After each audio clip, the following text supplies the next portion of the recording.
Download the BCSN Plus app today. Local sports all the time.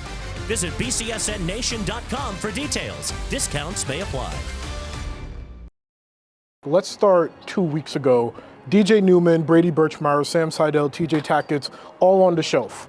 And here we are, 30 wins in back-to-back years. First time doing that since 2001, 2002.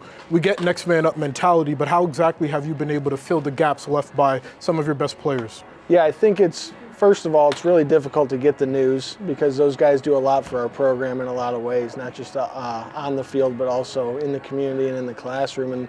And their presence in the lineup is a big deal. So it comes down to the recruiting classes that we've stacked back to back. Really, the last 3-4 recruiting classes have been outstanding, and they've provided the depth that's allowed us to still be not just competitive, but win some baseball games. And, Matt Remblack, Joey Gamache have done a great job over the past couple of years of taking that on.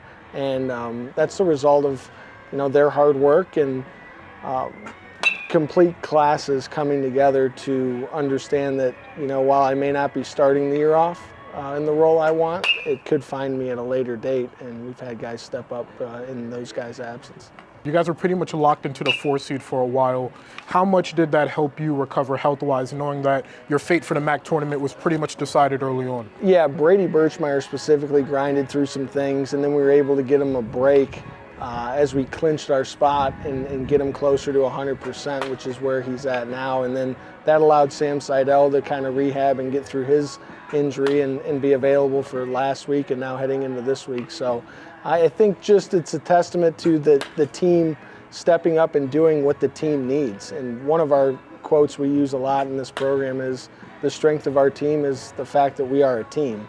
And we all dress the same and we all go about our business in a similar fashion. And, we're in an era of individuality, and at BGSU, we're a team in every sense of the word. And one of the individuals that have had a huge impact is Garrett Wright. You said, quote, "Impact's winning as much as any player I've ever been in the dugout with, and that includes my playing and coaching career." That is huge praise for any player. How much more has he meant to this team considering how much injuries you guys have suffered this year? Yeah, I think the normal names that you see around him in the lineup when they were absent, he continued to just do what he does. He became the guy at the top of the scouting report. Not that he necessarily wasn't before, but he had a couple other names up there with him. And now it's Garrett Wright is the guy you circle as do not let beat you.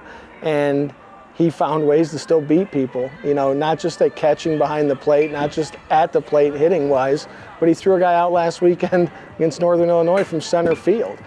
He's just makes the plays when you absolutely need him to. And a lot of that comes back to he doesn't change who he is, whether it's the 9th inning, the 1st inning, whether it's a September practice, whether it's a practice in May getting ready for the MAC tournament. Great players don't have bad practices, and so far through 2 years, I can't remember a day where he's had a bad practice. Would it be correct to say when he's on his game, it elevates the rest of the team? Yes, he forces a lot of people to match his intensity, match his level of production, and he's understanding how to communicate that to one another and really just become a leader in every sense of the word. He's been able to do that just because of how well he plays and the level at which he goes about his business. People may play as hard as him, but I haven't seen anyone this year play harder. And when he's out there, he's a thermostat. He sets the temperature, and if you're in his airspace, you're going to operate at the level he is going about his business at. And, normally he's running a little hot, which is Which game or series can you point to from earlier this season where you can think from a health perspective and a performance perspective that if your team is playing like that, if that's the lineup you're putting out, you're going to be a hard out in the MAC tournament? Yeah, I like the lineup we put out on Friday and Saturday this week. The most latest one is good enough to get this job done this week. We believe in that process, and we believe in those guys. And that's, what we're going to roll out there is as healthy as we're going to be this year. We can talk about and think about what could have been in July and August when the season's over. But right now, we still have the pen in our hands, and we control our destiny. And, another thing we like to talk about in this program is the winners are the ones that author the history books, and we still have the pen in our hand to write how we want this last chapter to go in the MAC tournament. So we need to be ready to play at that level, and and tell our story from our perspective. In this last chapter of the season, it's starting with another battle of I-75. You guys won the first game, but after TJ Tackett's went down, you dropped the last two. How do you go about evaluating that film, considering you're healthier now than you were in that series? Yeah, we'll have Birchmeyer, we'll have Seidel, we'll have guys with more experience than they had 2 or 3 weeks ago too. And we've got 9 innings to play, which, you know, our guys have done a great job of being in tournament mode, as we call it, where we're 9 innings at a time with who we've had available and who we haven't had available. We've had to only focus on those 9 innings that we're playing that day. So we've been in this mode for a while. We feel confident that our guys understand how to handle it. And if we've done our job as coaches, they don't have to change now that it's the MAC tournament. We should have been operating at this level since our very first meeting in August. And if you stack 9 months together, you let it all come down to 4 days in May, you can live with the outcome. And you guys are playing the 6 p.m. game. If you were to lose against Toledo, you have to play at 10 a.m. the next day. Considering how banged up your roster has been throughout the season, how much of a sense of urgency is there to not make it to the 10 a.m. game and give yourself an opportunity to rest and recover if you were to beat Toledo? Yeah, it's really important to just be playing 1 game a day. And after you get through Wednesday and Thursday, there's the potential to be playing 2 games in a day on Friday and Saturday, and you want to stay in that late game as long as you possibly can. That normally means you're winning. So now the fact that we're starting in the 6 o'clock game means we got to put up a fight to stay in those 6 o'clock games. And, you know, our guys will come ready to play. We know Toledo will come ready to play. It's going to be great for the area, and, you know, I'm hoping that a lot of people come up for both schools and represent. I'm sure the MAC's excited. Get a rivalry game like that with seasons on the line. It should be well attended, and the blood's going to be boiling. The juices are going to be flowing, and I look forward to seeing how those 27 outs play out. What can you take away from being the 1 seed last year, not winning the title, and bring to this year? Yeah, I think our guys know what it's like in Avon. They understand that everything we've done at practice, every rep, gets magnified. You know, and normally in the tournament, it's the team that makes the least amount of mistakes, doesn't give up first base for free, catches the ball and makes an out when the ball hits their glove, gets timely hitting, quality at bats, all those things that you talk about. You've had 56 games to cover, and now it's going to come down to who can do it the best over 96 hours and what your practices have looked like leading up to that. So I think, you know, you can't cheat experience. We got some good experience. There's a hunger here to do more with it, and just turn our guys loose and get out of the way and let them go do what they're going there to do. You mentioned a lineup this past weekend, that's your lineup, that you can win and beat anybody with. But what is the X factor? What is one thing that if it goes right, you guys will be a tough out in the MAC tournament? Yeah, I think it's the biggest thing with both sides of the baseball is going to be the leadoff hitter. If we can get the leadoff hitter on, we have shown the ability to move them to different bases. We can hit and run, we can bunt, we can step up and hit the long ball if we need to too, which, you know, Sam Seidel proved in our last game on Saturday. So, you know, I think getting the leadoff guy on offensively is going to be key. Controlling their leadoff guy, whoever we're playing on the mound and defensively, not allowing that first guy to get on is important. And then everything with 2 outs matters. Are we extending our inning with 2 outs? That runs up the pitch count of the other pitcher.